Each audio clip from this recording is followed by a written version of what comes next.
Hello friends, नमस्ते प्रणाम। हमारे चैनल में आप सभी फ्रेंड्स का स्वागत है और अभिनंदन है। तो हम लोग बहुत ही दर्द भरा बेटी विवाह गीत लेकर आए हैं। अगर अच्छा लगेगा तो लाइक शेयर सब्सक्राइब जरूर कीजिएगा और कमेंट बॉक्स में ज़रूर बताइएगा कि बेटी विवाह गीत आप लोगों को कैसा लगा। तो चलिए सुनाते हैं।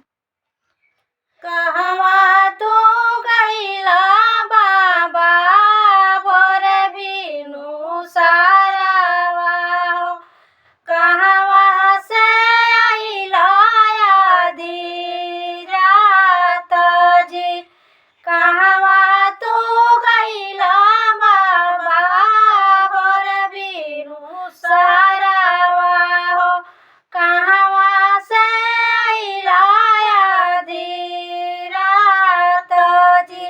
बर खोजे गइनी बेटी भर बिनु सारावा हो, बर खोजी आइनी आधी रात जी।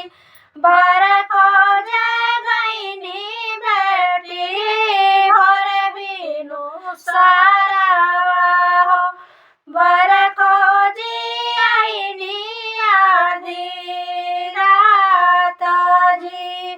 कहवा उतरबा पापा हथिया से घोड़ावा हो, कहवा उतरबा बारात जी। कहवा उतरबा पापा हथिया से घोड़ावा हो, कहवा उतरबा बारात जी।